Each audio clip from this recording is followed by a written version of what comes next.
un, un, un flingue, un couteau. Il y a un coupe-papier sur le bureau, hein. Je prends le coupe-papier sur le bureau et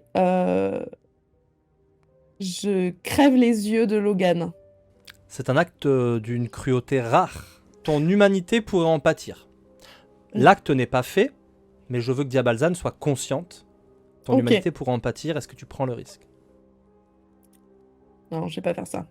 D'accord. Tu peux t'assurer par une transe, quelque chose de... Tu vois, si tu veux en finir avec elle. Avec présence. Déjà, rappelle-toi qu'avec invocation, à tout moment, tu peux lui dire viens ici.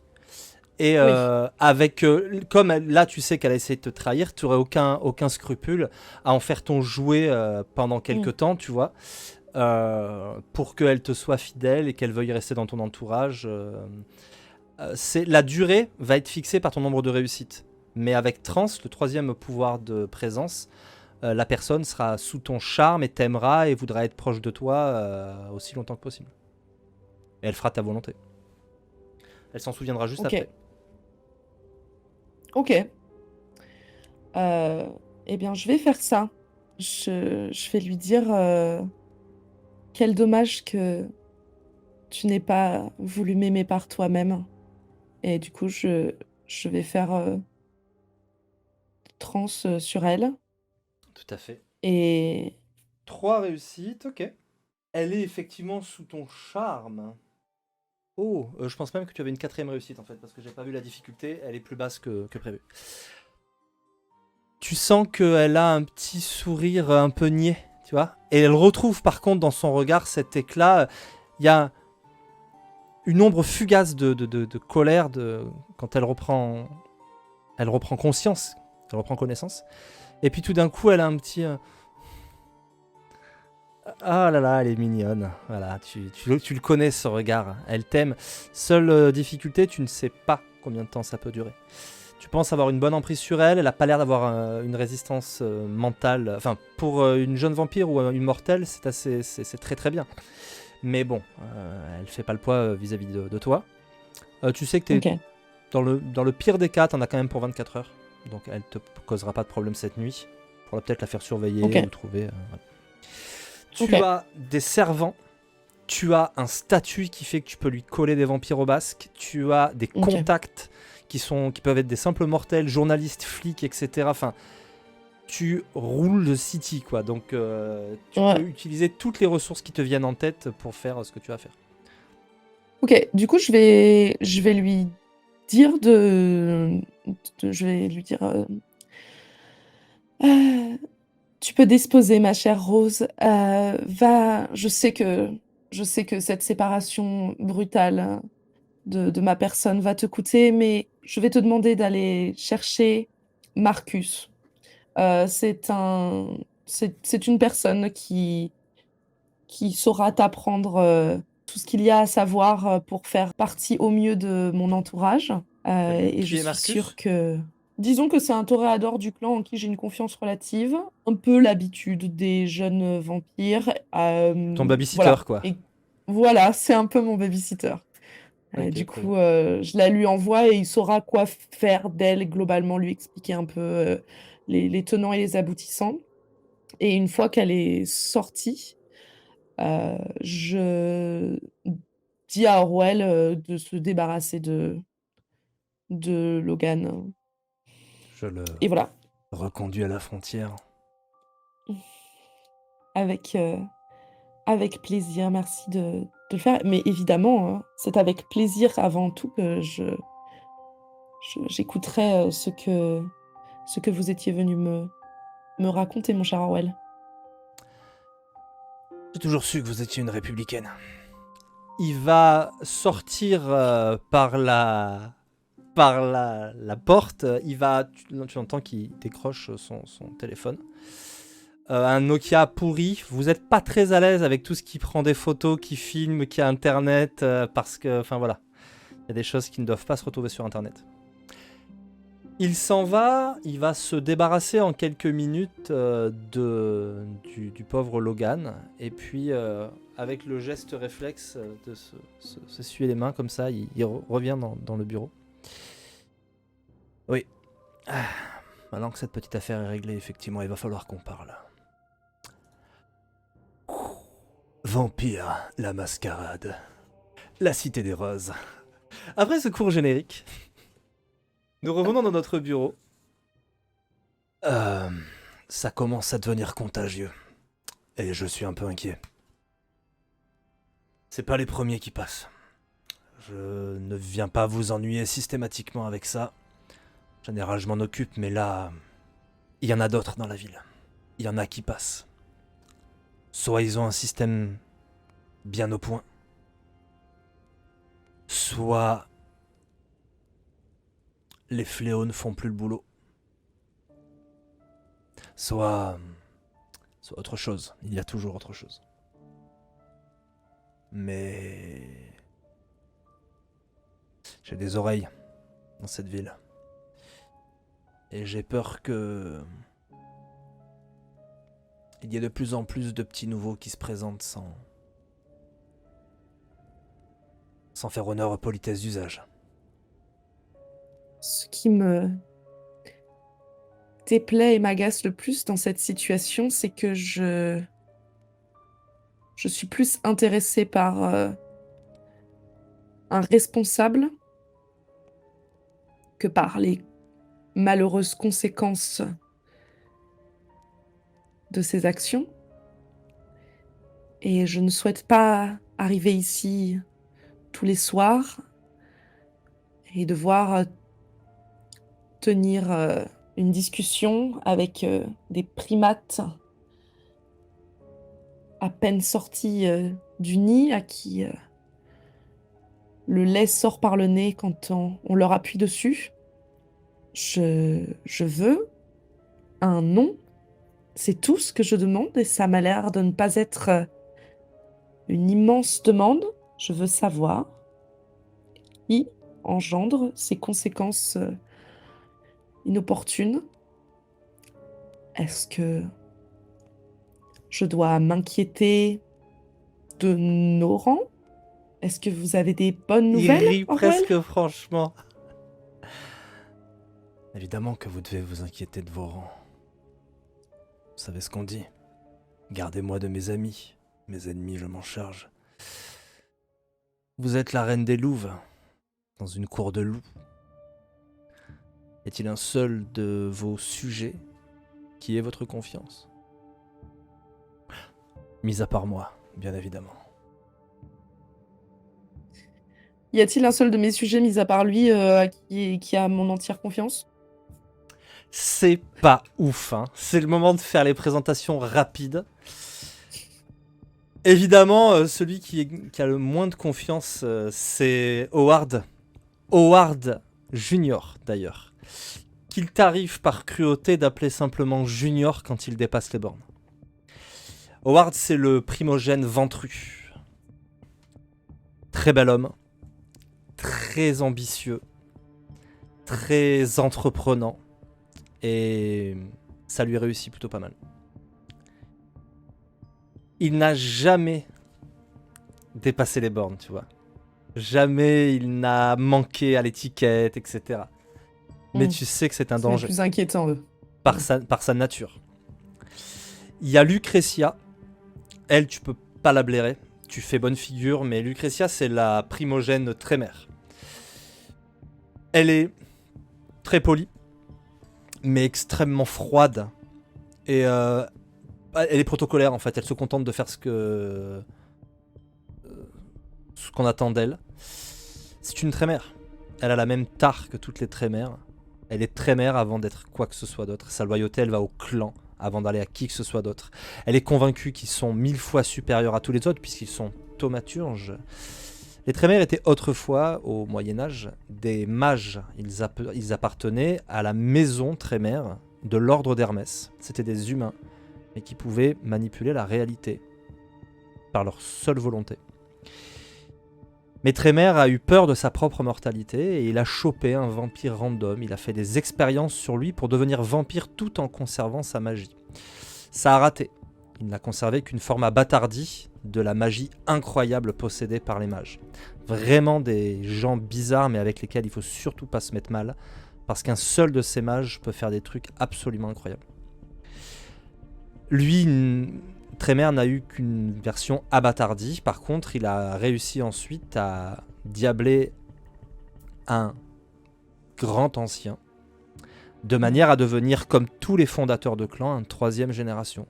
Et il s'est pris évidemment au plus pacifique, Solo, le maître des salubris qui ont disparu aujourd'hui. On dit qu'il en reste une poignée, moins d'une dizaine dans le monde actuel. Mais il y a beaucoup de rumeurs à ce sujet. On ne sait pas si Trémère est toujours Trémère, parce que des fois, quand on se prend un trop gros poisson, même si on réussit à le diabler, il arrive que notre propre esprit soit oblitéré par celui qu'on a diablé. Qui contrôle Trémère? Est-ce que c'est Trémère ou est-ce que c'est Solo? Ça, c'est difficile à savoir. Donc ce clan est très particulier. Ils sont tous liés, il y a un rituel qui les lie les uns aux autres, donc on ne peut pas lier un Trémère, parce qu'il est déjà lié à fond à son clan. Et voilà, tu sais que le moindre de tes faits et gestes, si à un moment donné ça devait aller à l'encontre des intérêts des Trémères, Lucretia ne se gênerait pas pour les contrecarrer discrètement et pour faire savoir à son clan tout ce que tu fais. Il y a Auguste. Auguste, c'est ton primo nosfé. Lui, pas grand chose à lui reprocher. Hein. Il fait son taf. Tu le sens juste pas trop. Tu le sens un peu tourne-casaque, tu vois. C'est lui, il a tendance à agir en fonction du sens du vent. En revanche, il est très utile puisque c'est ton informateur principal. Hein. Il a des yeux et des oreilles partout. Par les animaux qu'il contrôle, par son clan. Ils sont très habiles pour se cacher, pour se faire passer pour quelqu'un d'autre, etc. Si ce n'était cette odeur et cette allure répugnante, tu pourrais presque le considérer comme utile. Il y a Drake. Drake, c'est un malcave. Qu'est-ce que tu veux faire d'un malcave? Ils sont tous à moitié barrés, donc tu fais avec. C'est le primogène. Il a le bon goût de ne pas avoir une folie trop invasive, mais il a une tendance à la paranoïa particulière. Néanmoins, tu l'as cerné. Tu sais à peu près le manœuvrer, tu penses. Il est toujours terrifié à l'idée qu'on ne le prenne pas au sérieux. Il croit toujours que les gens se moquent de lui. Quand quelqu'un sourit, il pense toujours que c'est pour lui. Donc sa folie à lui, c'est cette paranoïa excessive. Mais que tu sais parfois maîtriser, apaiser. Et enfin, comme il n'y a pas de Bruja, il y a Valentina. Valentina, c'est la primogène Gangrel. Bon, elle passe le plus clair de son temps à Forest Park, dans la nature, parce que c'est quand même des vampires qui sont pas très à l'aise dans la ville.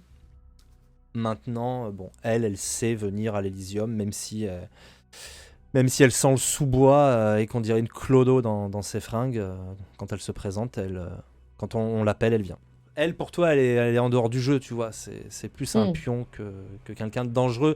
Elle pourrait être dangereuse parce que tu sais que si un jour tu lui demandes un truc qui lui plaît vraiment pas, elle n'hésitera peut-être pas à aller à la confrontation frontalement. C'est arrivé d'ailleurs. Hein. C'est arrivé qu'à un moment donné, tu lui dises coucher, comme on dit à un chien, et elle a failli te rentrer dedans. Heureusement, Orwell s'est interposé. Et il a été assisté par Howard à ce moment-là. Howard l'a proprement dominé en fait et il lui a dit coucher le chien quoi. Et elle s'est arrêtée et il lui a fait oublier l'incident devant tout le monde. Il lui a manipulé la tronche puisqu'il est plus vieux qu'elle. Il lui a fait oublier l'incident pour qu'elle évite de dissoudre l'apparente cohésion de ta cour. Voilà. Tu as des harpies, etc. Mais ça, on y reviendra plus tard pour pas faire trop indigeste. Ok. Oui, donc Howard, c'est un problème. Très bien. Merci beaucoup, Zéro Loot, pour le raid. On reste dans l'ambiance, mais voilà. Merci beaucoup, des bisous. Évidemment. Alors, que dois-je faire? La petite là, quand je lui ai demandé de me dire la vérité, elle m'a dit qu'elle comptait retourner auprès d'un baron. Ouais, le chef des anarches. On est d'accord? Ok, donc un baron, c'est un chef des anarches ou... Ouais. Oui, c'est comme ça qu'on l'appelle. Mais cela dit, chef, c'est leader charismatique parce qu'il s'appelle quand même anarque, les mecs, hein, donc c'est un chef relatif. Oui, c'est voilà, comme d'hab. D'accord. Et moi, je sais qui c'est, ce baron? Oui. Oui, oui, bien sûr. Bien sûr.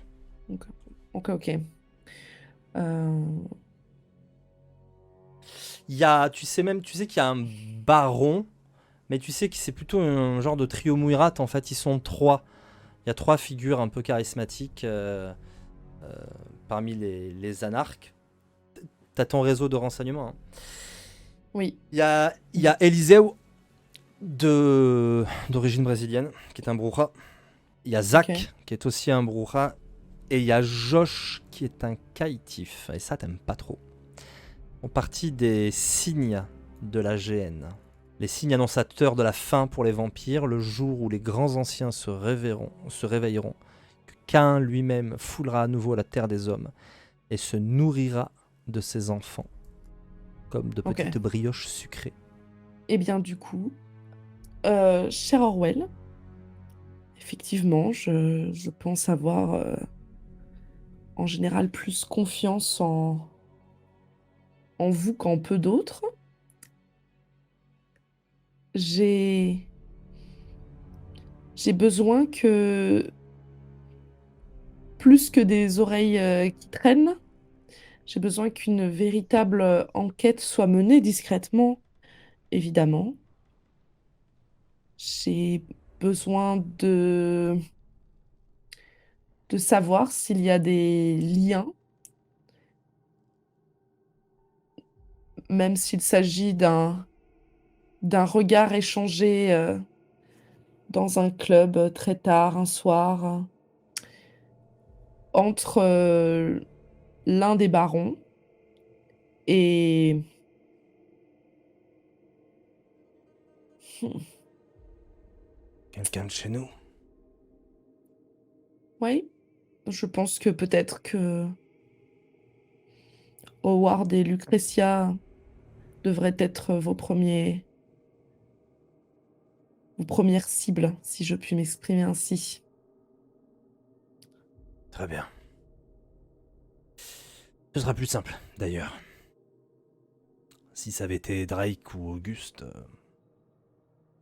vous savez, l'occultation et dans l'occultation, il y a un pouvoir bien connu, une discipline vampirique, en fait, occultation de la discrétion. Et il y a un pouvoir bien connu qui s'appelle masque au mille-visage. Tu peux, toi, démasquer de jeunes vampires qui utilisent ça avec un effort de ta volonté. C'est grâce à l'Ospex que tu peux faire ça. Tu peux voir Ok. l'invisible. Mais face à l'immense majorité des gens, si je prends une autre gueule grâce à masque au mille-visage, impossible de me démasquer. Oui, Drake, j'en fais mon affaire. Auguste, s'il n'était pas si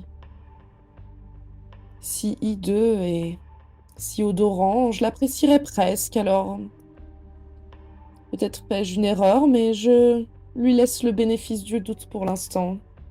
Mais oui, Drake, j'en fais mon affaire. Bien. Je vais essayer de voir ce que je peux obtenir comme info. Et je vous tiens au courant. Alec est arrivé d'ailleurs. Il a remplacé Vladislav à l'entrée. Ne soyez pas trop cruel avec lui. Il s'en va. Il te laisse à ta solitude. Alec est un trémère qui remplace de temps en temps Vladislav, qui est le gardien du temple de l'Elysium attitré. Alec est timide jusqu'au bégaiement devant toi. Et ce qui est fou, c'est que c'est un vampire. Alors, il est d'une génération assez faible. Hein, il doit être 12e génération peut-être. Mais il est plus vieux que toi. Il doit avoir peut-être 150 piges. Mais voilà, mais malgré tout, d'une petite génération. Et alors, tu l'impressionnes et ça t'amuse un peu, tu vois, parce que vraiment, il bègue devant toi. Ok, très bien. Orwell a mentionné le fait que c'était pas les premiers, c'était les premiers qui m'amenaient, mais que c'était pas Ouais. les premiers qu'il chopait. Est-ce que j'ai une idée de eux, ce qu'ils sont devenus, en fait? Qu'est-ce qu'il en fait, Orwell, de ces gens-là? Qui sont devenus ceux que... Bah après, il faut les retrouver, il faut retrouver leurs traces, tu vois. Comment est-ce qu'il l'a su? Est-ce que c'est un fléau Ok, qui lui dit je captais un vampire, là Il est pas de chez nous et parce qu'il fout là, tu vois. Ok. Et puis après, Ok. faut retrouver sa trace, quoi. C'est une fois qu'ils sont là, depuis combien de temps ils sont là, comment ils sont rentrés. Euh, je ne dis pas que c'est ce qu'il faut que tu fasses, mais Ouais. sache que en tant que prince, à tout moment, tu peux déclarer un Elysium. Et Oui. donc, tu peux inviter toute ta cour à se C'est ça. présenter pour. C'est ce que je comptais faire, donc ça tombe bien. Euh, je je m'assois dans mon fauteuil derrière mon bureau et, euh, et je souris et je murmure à l'occasion de réjouissance. Ça m'avait presque manqué. Je contacte quiconque que je dois contacter pour organiser une petite sauterie où tout le monde sera obligé de me rendre visite, ce qui pourrait aussi faciliter la tâche par là même de Orwell dans son enquête et de son équipe dans son enquête, Les puisque j'y... anarques. Les Oui. anarques sont censés y répondre également. Ah, bah, quel plaisir. Sinon c'est une fronde. Oh non, je ne veux offenser personne. Je veux réunir les Ah non, gens. mais de leur côté. De leur côté, ne pas venir, ce serait une fronde, ce serait un affront, quoi. Eh bien, très bien. Comme ça, on verra un peu où tout le monde se situe. Et ça permettra de les mettre un peu tous au même endroit et de laisser un peu le champ libre à ceux qui enquêtent sur Howard Lucretia. Ça me permettra de discuter 5 minutes avec Drake et de sentir un peu la tension, observer un peu les réactions des gens les uns par rapport aux autres, et puis discuter avec un baron ou deux s'il se présente, et s'il se présente pas, prendre les mesures nécessaires. Tu convoques l'Elysium, séance tenante. Bah, il va quand même falloir un petit peu de temps à Mhm. tout ce petit monde pour, pour se pointer. Que fais-tu pendant ce temps-là? Tu vas te faire une beauté. Oui. Je me change et, euh, et j'ai un style très, très particulier. Vraiment celui d'une housewife, d'une femme au foyer des années 60 qui vraiment n'a pas bougé de cette époque, et, mais qui y ajoute toute la grandiloquence des toréadors. Ok. Et du coup, je mets vraiment une robe 50s rouge, avec des broderies dorées. Je me maquille avec un eyeliner pareil, couleur or, des lèvres très rouges, et je mets un petit serre-tête qui qui a un peu des airs de tiare, Le sinon de diadème, ouais, ok, couronne. d'accord. Voilà. Très bien. Et donc, et voilà. Et donc, avec vraiment un style très, très poupée de porcelaine, un peu creepy, Ouais. et une petite touche royale. Très bien. Alors, tu sais que les taurés, ça va être le défilé de mode, hein. Quelques heures plus tard, d'ailleurs, arrive, arrive du monde. Les gens affluent les uns après les autres. Première chose qui te fait tiquer, c'est Alec qui est à la porte. Et là, pour le coup, en Ah, Elysium, où qu'il soit, Vladislav aurait dû se pointer et aurait dû se dépêcher. Qui d'accord. plus est, et je t'en donne l'information maintenant, tu ne le verras pas de la soirée. Alec, ce soit les gens, c'est bienvenue. Et donc, toi, tu vas les recevoir dans la grande salle de réception, très illuminée, avec ce magnifique lustre très versaillais que tu as fait installer spécifiquement. Et, et là, c'est le défilé. Les clans arrivent les uns après les autres. Les Nosferatu sont là les premiers. Ils empuantissent gaiement l'atmosphère. En Elysium, les disciplines sont interdites. Donc ils arrivent avec leurs tronches dégueulasses, hein, on dirait des orques. Les orques de Peter Jackson en plus, hein, ceux un peu cradingues là.